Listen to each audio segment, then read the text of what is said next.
सभी दोस्तों को नमस्कार। जय हिंद। मैं नरेश सिंह आप सभी का यूट्यूब चैनल में स्वागत करता हूं। दोस्तों, आज के वीडियो में हम बात करेंगे यूजीसी नेट के सेकंड पेपर यानी सब्जेक्ट हिस्ट्री के एक ओल्ड पेपर यानी कि काफ़ी पुराना पेपर है।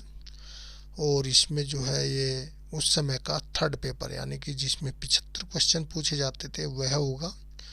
और लेकिन आपके यूजीसी नेट के संबंधी या कोई भी जो एग्ज़ाम आपका असिस्टेंट प्रोफेसर का है, पीएचडी का संबंधित है, या फिर कोई भी यूपीएससी, पीसीएस इत्यादि के पेपरों के लिए बहुत ही महत्वपूर्ण सेट होगा।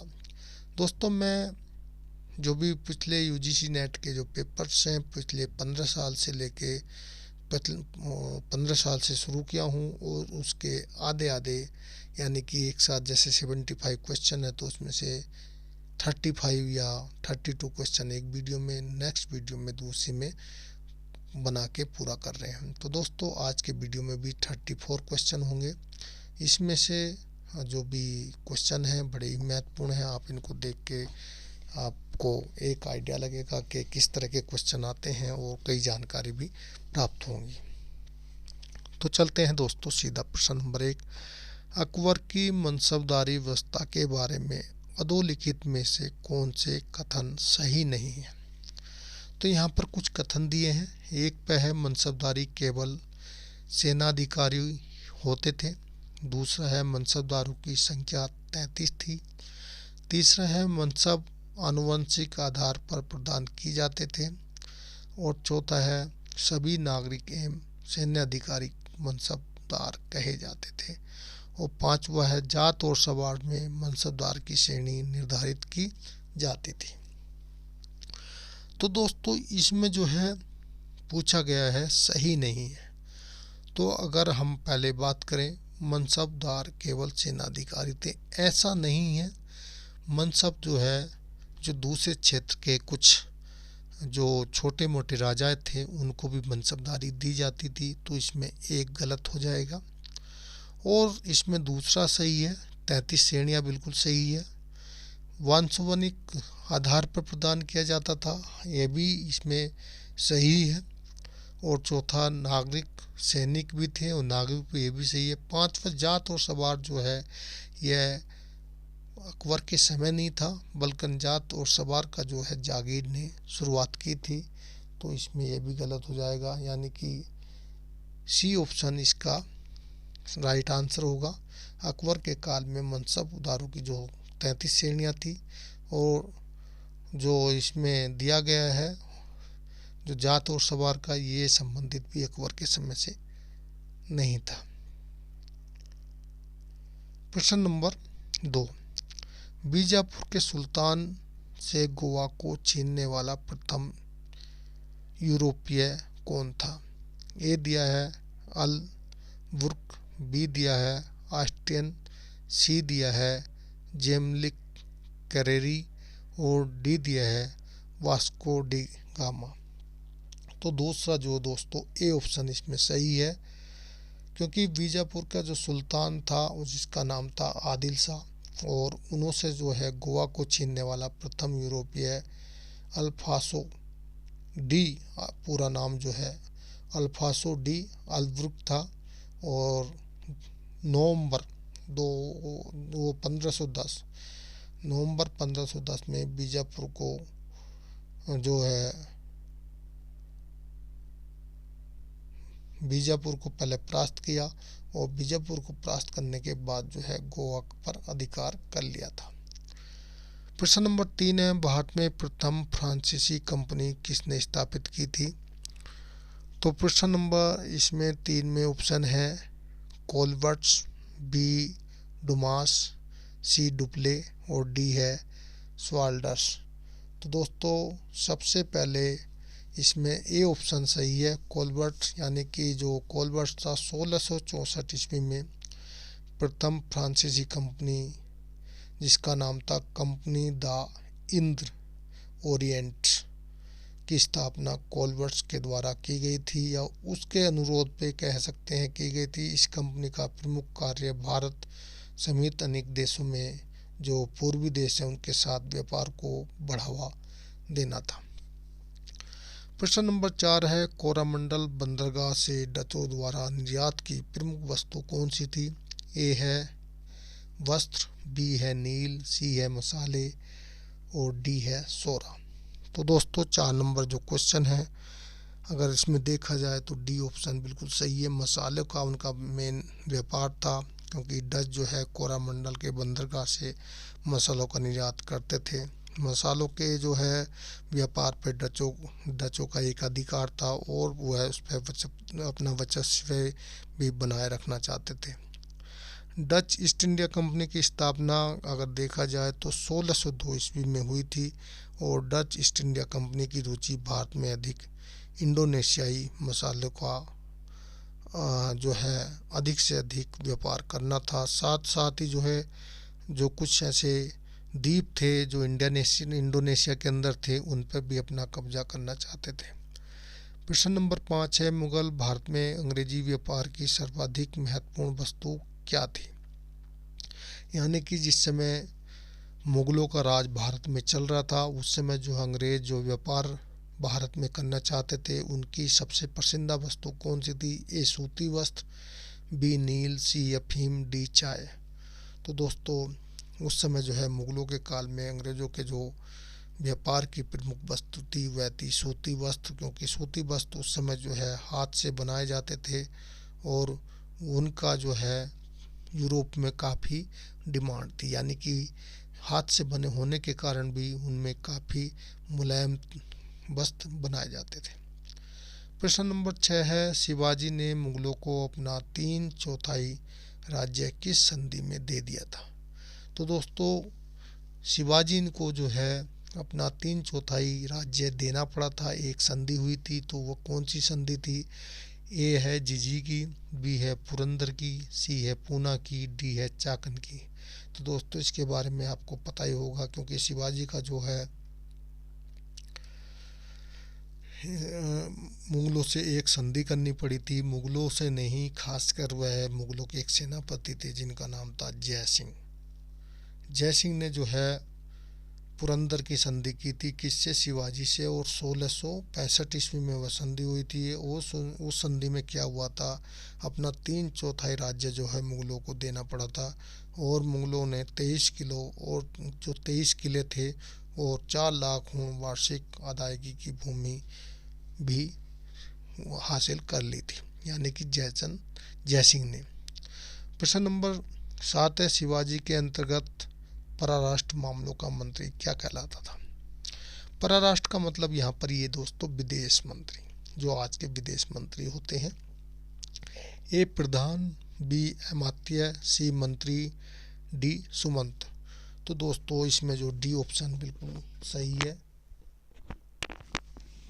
क्योंकि शिवाजी के मंत्री मामलों में जो है जो मंत्री होते थे वो सुमंत या उनको दवीर भी बोला जाता था या दवीर कहकर भी पुकारा जाता था। सुमंत का प्रमुख कार्य विदेशी राज जो दूत होते थे उनका स्वागत करना और विदेशियों से संधि करना और उससे संबंधी जो भी कार्रवाई होती थी उसके संबंध में राजा को सलाह देना और विदेश से समाचार प्राप्त करना, विदेशों में समाचार भेजना और इत्यादि सब काम जो है ये जो है सुमंत के ही होते थे।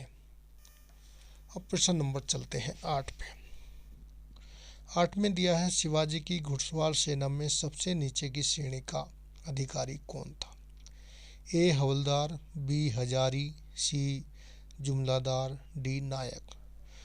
तो दोस्तों अगर शिवाजी की सेना की बात की जाए तो पागा सेना शिवाजी की सेना का एक महत्वपूर्ण हिस्सा था और यह नियमित सेना के घुड़सवारों को राजकीय घुड़सवार कहा जाता था। घुड़सवारों के दल में 25 घुड़सवारों का जो एक इकाई बनती थी और 25 आदमियों पर एक हवलदार और 5 हवलदारों पे, यानी कि 5 हवलदार एक जो है 25 इकाई मानते थे, 25 आदमियों पर एक हवलदार होता था, यानी कि और 25 कहने मतलब ये 25 जो मालिक यानी कि कमांड करता था वह हवलदार करता था। और फिर क्या होता था जो 5 हवलदार यानी कि 5 हवलदारों की टीम यानी 5 हवलदारों के पास कितने लोग हुए 125, जिसकी आज में एक कंपनी की नफरी मान लो, उसमें उसको जुमलादार कहा जाता था। और जो 125 के मान लिया 125 जुमलादार और जो 10 जुमलेदार यानी कि 125 गुणा 10 2,500 आदमी के ऊपर जो है 1,000 ही होता था। 125 यानी कि 10 1250 के ऊपर जिसको 1,000 ही बोला जाता था।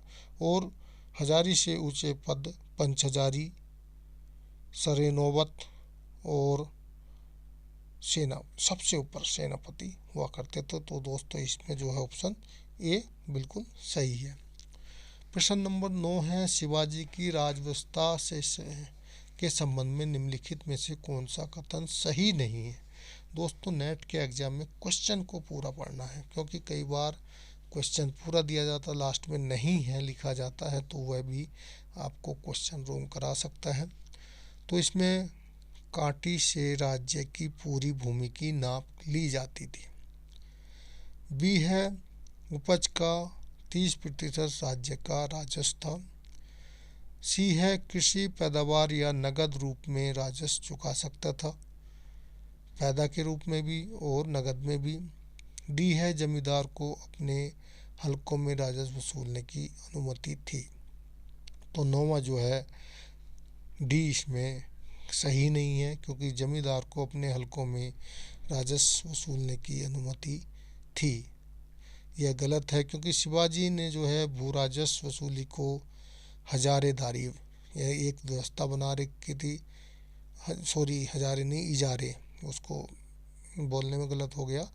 इजारेदारी एक व्यवस्था थी और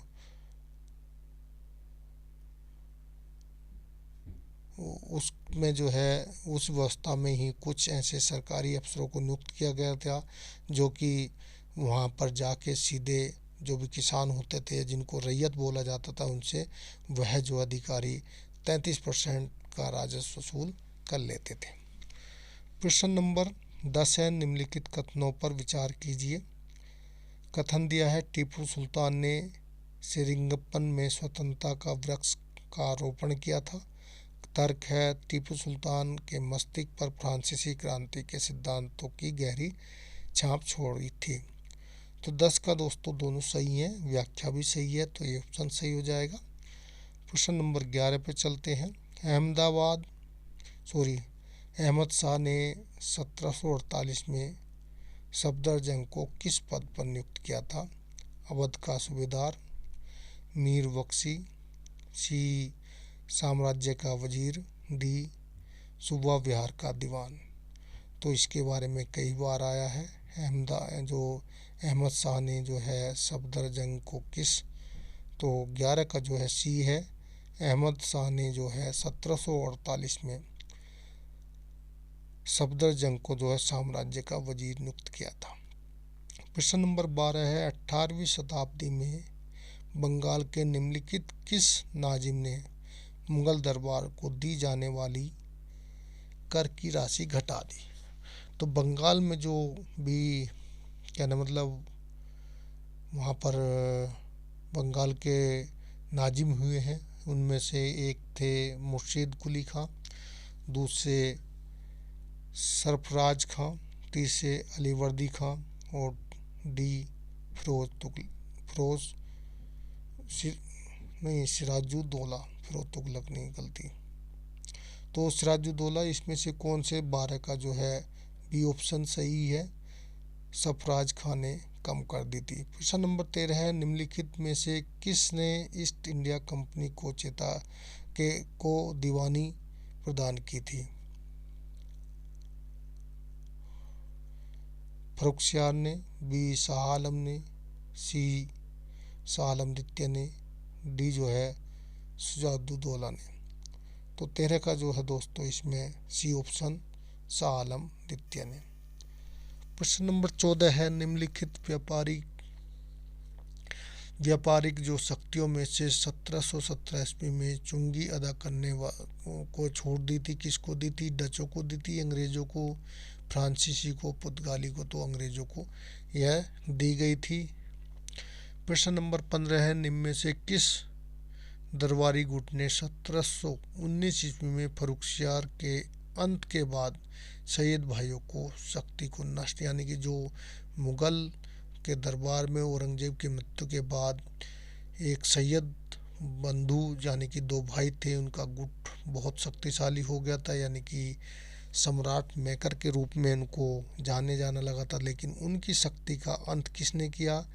ईरानी वर्ग ने, बी तुरानी अमीरों ने, सी जो राजपूत उमरा ने, या डी जो है अफगान नेताओं ने। तो दोस्तों 15 का बी है, वो थे तुरानी अमीर। प्रश्न नंबर 16 है, मीर कासिम और ईस्ट इंडिया कंपनी के बीच झगड़े का मुख्य कारण था? ए राम नारायण की हत्या, बी जो है राजधानी का मुंगेर में स्थानांतरण, सी कंपनी द्वारा अंतर्राज्यीय व्यापार का पूर्ण उन्मूलन, और डी जो है कंपनी के अधिकारियों के द्वारा बिहार में किले की तलाशी। तो 16 का दोस्तों अगर देखा जाए तो सबसे मेन है कंपनी द्वारा अंतर्राज्यीय व्यापार का पूर्ण उन्मूलन करना। यह मीर कासिम और ईस्ट इंडिया कंपनी के बीच झगड़े का प्रमुख कारण थी। प्रश्न नंबर 17 है, मीर जाफर के शासनकाल में अंग्रेजों की नीति में एक महत्वपूर्ण नया मोड़ क्या आया था? सैन्य नवाब के अधिकारों को समाप्त करना, बी एक गुट को दूसरे के विरुद्ध लड़ाना, सी बंगाल में हिंदू अधिकारियों को संरक्षण देना, डी जो है अंग्रेजों के सहयोग को संरक्षण देना, यानी कि अंग्रेजों के जो सहयोगी लोग थे उनको सहायता करना। तो 17 में पहला वाला सैन्य नवाब के जो अधिकार थे उनको समाप्त करना, यह एक मीर जाफर के शासनकाल में अंग्रेजों की नीति का महत्वपूर्ण कदम था। प्रश्न नंबर 18 है, बंगाल में प्लासी के युद्ध के पश्चात अंग्रेजों ने नवाब पद को बनाए रखा क्योंकि वे सोचते थे कि यह व्यवस्था अभी तक उनके हित में या उनके जो हित के साथ असंगत नहीं हुई है। दूसरा, मुस्लिम भावनाओं को अनुकूल रखना चाहते थे। तीसरा, मुगल बादशाह के प्रत्याकार से डरते थे। या चौथा, मीर जाफर के विषयक तर्क को स्वीकार कर चुके थे। तो दोस्तों 18 का जो है इसमें पहला वाला ऑप्शन सही है। बंगाल में प्लासी के युद्ध के पश्चात अंग्रेजों ने नवाब के पद को जो इसलिए बनाए रखा क्योंकि वे सोचते थे कि यह व्यवस्था अभी तक उनके हितों के साथ असंगत नहीं हुई है, यानी कि उनके हितों का बुरा नहीं सोच रही है। प्रश्न नंबर 19 है, निम्नलिखित में से कौन युग्म सही नहीं है, यानी कि कौन सा जोड़ा सही नहीं है? तो ए में दिया है दुर्लभ राय बंगाल नवाब का कोषाध्यक्ष। तो यह तो बिल्कुल सही है क्योंकि दुर्लभ राय जो है बंगाल नवाब का कोषाध्यक्ष था। दूसरा जो है जगत सेठ मुर्शिदाबाद का सेठ था, यह भी सही है। मोहम्मद रजा खान बिहार का दीवान, नहीं, यह गलत है। राजा सिताब राय बंगाल का दीवान, ये भी गलत है। तो इसमें जो सही नहीं है तीसरा चौथा किस में है? डी में है, तो डी सही हो जाएगा। प्रश्न नंबर 20 है, 18वीं शताब्दी के पूर्वांध में बंगाल के नवाबों की राजधानी, यानी कि जो 18वीं शताब्दी का प्रथम चरण है उसमें जो बंगाल के नवाबों की राजधानी निम्नलिखित में से कहाँ थी? ए कलकत्ता में, बी वर्धमान में, सी मुर्शिदाबाद में, डी ढाका में। तो दोस्तों जो मुर्शिद कुली जाफर खां और औरंगजेब के समय में जो बंगाल की दीवान था उसने जो है 1737 ईस्वी में जो बंगाल को एक स्वतंत्र शासक यानी कि स्वतंत्र राज्य बना दिया था और उसने अपनी राजधानी ढाका से मुर्शिदाबाद को हस्तांतरित कर लिया था। तो इसका कहने का मतलब ये हुआ कि उस समय की राजधानी मुर्शिदाबाद, यानी कि सी ऑप्शन सही है। प्रश्न नंबर 21 पे है, 1806 में वेल्लोर में सैन्य जो है विद्रोह हुआ, इसके लिए निम्नलिखित कारणों पर विचार कीजिए। सिपाही एक है, सिपाहियों जो सिपाही थे, सिपाही को अपने जाति चिन्हों के जो व्यवहार की मनाही हो गई, यानी कि उनको जो उनके जातिक चिन्ह थे उनको पहनने के लिए मना कर दिया गया। दूसरा है, सिपाहियों की नई पगड़ी के लिए वांध्य किया गया, यानी कि आप नई तरह की पगड़ी पहनेंगे। तीसरा, जो सिपाहियों को अपने धर्म के रूप में ईसाई धर्म को अंगीकृत करने के लिए वांध्य किया गया। चौथा है, टीपू के परिवार के सदस्य सिपाहियों को अंग्रेजों के विरुद्ध भड़काते थे। तो जो विद्रोह के 1806 के कारण थे, उसमें अगर कारणों में देखा जाए तो सबसे पहला कारण जो सिपाहियों को जो उनके जाति, उस समय जाति व्यवस्था थी और हर जाति का व्यक्ति अपने साथ चिन्ह लगा के, जैसे सिख हो गए तो अपना पगड़ी पहनते थे, मान लिया कुछ लोगों के अलग अलग चिन्ह थे, जैसे मान लिया क्षत्रिय हो गए टीका लगाना इत्यादि। तो एक तो पहला वाला कारण था। दूसरा, सिपाहियों की नई पगड़ी के लिए, यानी कि उनको एक पगड़ी पहनाने के लिए वांदे किया गया, यह भी इसका कारण था। तीसरा चौथा सही है, ऐसा कुछ नहीं था, तो इसमें ऑप्शन 1 2 गलत है, तो इसका ऑप्शन ए ही हो जाएगा। प्रश्न नंबर 22 है, किसने 1840 के करीब कूका आंदोलन को आरंभ किया? ए है गुरु राम सिंह, बी है भगत जवाहरमल, सी है हरि सिंह नलवा, डी है दादू मियाँ। तो 22 का दोस्तों 1840 के करीब जो है कूका आंदोलन को भगत जवाहरमल ने पंजाब में शुरू किया था, तो इसका बी ऑप्शन सही हो जाएगा। प्रश्न नंबर 23 है, निम्नलिखित में से किन आधारों पर 1851 में बाजीराव द्वितीय की मृत्यु के बाद लॉर्ड डलहौजी ने नाना साहब के 8 लाख रुपए सालाना पेंशन के दावे को नामंजूर कर दिया? यानी कि जब बाजीराव द्वितीय की 1851 में मृत्यु हो जाती है और नाना साहब को जो 8 लाख पेंशन दी जाती है उसको नामंजूर कर दिया। ए में दिया गया है नंबर 1 पर नाना साहब वजीर द्वितीय का लड़का नहीं था। दूसरे में दिया है नाना साहब वजीर द्वितीय का लड़का पहला तो नहीं था। दूसरा है नाना साहब की अंग्रेजों के शत्रुता से साठगांठ थी। तीसरा, पेंशन की मंजूरी वंशानुगत नहीं थी। और चौथा, बाजीराव द्वितीय की संपत्ति परिवार के भरण पोषण के लिए पर्याप्त थी। तो इसमें 23 में अगर देखा जाए तो तीसरा चौथा जो दिया गया है, पेंशन की मंजूरी वंशानुगत नहीं थी।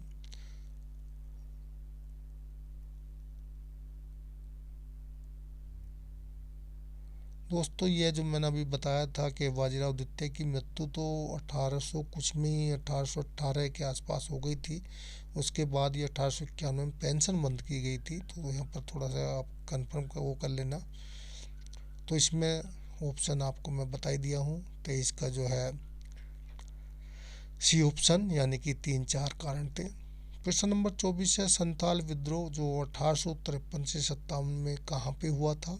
छोटा नागपुर में, बी मेमन सिंह में, पुणे और थाने में, और डी त्रिपुरा में। तो यह तो बहुत ही आसान क्वेश्चन है, क्योंकि 1853 में जो संथाल विद्रोह हुआ था जो बिहार का एक बिहार जगह थी, उस समय छोटा नागपुर में हुआ था। प्रश्न नंबर 25 है, किस समकालीन ब्रिटिश सांसद ने 1857 के विद्रोह को राष्ट्रीय विद्रोह की संज्ञा दी थी? ए है लॉर्ड एलनबरो ने, बी है ग्लैडस्टोन ने, सी है डिज़रालियो ने, और डी है लॉर्ड कैनिंग ने। तो ये भी सिंपल क्वेश्चन है। 25 का जो है सी है, ब्रिटिश प्रधानमंत्री डिज़रालियो ने जो है 1857 के विद्रोह को राष्ट्रीय विद्रोह कहा था।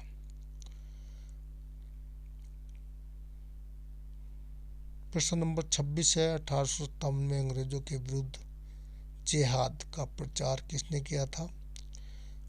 तो ए है मौलवी अहमद उल्ला ने, बी है मौलवी बरकत अली ने, सी है मौलवी एहसान उल्लाह ने, डी है मौलवी कुदरत अली ने। तो 26 का जो है ए सही है, मौलवी अहमद उल्लाह ने जिहाद का प्रचार किया था। प्रश्न नंबर 27, निम्नलिखित आयोग को स्थापना होने के यानी तिथि क्रम में आपको लगाना है। तो इसमें McDonald commission, first industry commission, first fiscal commission और अच्छा 3 ही दिए गए हैं।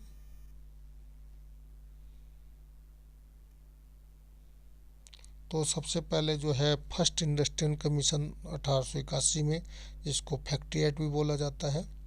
अकाल के लिए संबंधित जो बना था 1900 में, जो सबसे लास्ट था अकाल के, उसको मैकडोनाल्ड आयोग बोलते हैं। और फर्स्ट फिशल कमीशन जो था यह सबसे लास्ट में 1900 के 1600 के आसपास बना था। तो इसका सी ऑप्शन सही हो जाएगा, दूसरा पहला और आपका तीसरा। भारत में जब रेल मार्ग पहली बार प्रचलित हुआ तो उसका प्रमुख उद्देश्य था वाणिज्य व्यापार को सुविधा प्रदान करना, कृषि वाले खेतों को बाजार से जोड़ना, यानी कि तीसरा है सैन्य संचार को अधिक अच्छा और अधिक गतिमान बनाना, और तीसरा डी जो है सस्ता यात्री परिवहन प्रदान करना, यानी 17 यात्रियों के लिए परिवहन सुविधा प्रदान करना। तो 28 को अगर देखा जाए तो इसमें पहले कृषि वाले खेतों को बाजार से जोड़ना, क्योंकि उनका मेन मकसद व्यापार करना था। प्रश्न नंबर 29 है, 19वीं शताब्दी के अंत में कौन सा प्रमुख उद्योग भारतीय पूंजीपतियों के हाथ में था? ए जूट उद्योग, बी खनन उद्योग, सी लोहा इस्पात, डी सूती वस्त्र। तो एक ही उद्योग उनके पास बचा था जिसको हम बोलते हैं सूती वस्त्र उद्योग। प्रश्न नंबर 30 है, निम्नलिखित में कौन सा युग्म सही सुमेलित नहीं है? तो दयानंद आर्य समाज सही है बिल्कुल। ए पांडुरंग प्रार्थना समाज, ये भी सही है। तीसरा जो है राजा राम मोहन राय आदि ब्रह्म समाज, यह गलत है। क्योंकि आदि ब्रह्म समाज जो है केशव चंद्र सेन द्वारा राजा राम मोहन के बाद स्थापित किया था। विवेकानंद रामकृष्ण मिशन, ये भी सही है। तो इसमें सी ऑप्शन गलत है। प्रश्न नंबर 31 है, 1861 में आगरा में राधा स्वामी सत्संग की किसने स्थापना की थी? तो जो आज की डेट में राधा स्वामी सत्संग है, ए है राय अर्जुनध्या प्रसाद साहब ने, बी जो है स्वामी शिवदयाल सिंह जी ने, सी है पंडित ब्रह्म शंकर मिश्रा जी ने, डी है राम माधव प्रसाद जी ने। तो 31 का जो है बी ऑप्शन सही है, स्वामी शिवदयाल सिंह ने 1861 में राधा स्वामी सत्संग की स्थापना की थी आगरा के अंदर। और यह क्वेश्चन कई बार भी पूछा जा चुका। प्रश्न नंबर 32 है, महाराष्ट्र में किसने विंडो रीमैरिज एसोसिएशन यानी कि विधवा पुनर्विवाह जो संघ था उसकी स्थापना की या इसको चलाया? ए आत्मराम पांडुरंग ने, बी महागोविंद रनाडे ने, सी रामकृष्ण गोपाल भंडाकर ने, डी गोपाल कृष्ण गोखले ने। तो 32 का जो है दोस्तों महाराष्ट्र में विधवा पुनर्विवाह संघ महादेव गोविंद रनाडे द्वारा 1861 में चलाया गया, स्थापित किया गया था। वैसे ये चलाया गया था, स्थापित नहीं है, यहाँ पर स्थापित दिया गया है संघ। प्रश्न नंबर 33 है, आर्य समाज की स्थापना कहाँ पे हुई थी? ए बम्बई में, बी हरिद्वार में, सी लाहौर में, डी राजकोट में। तो 33 का जो है आर्य समाज की स्थापना 1875 में दयानंद सरस्वती ने बम्बई में की थी, यानी कि ये ऑप्शन सही है।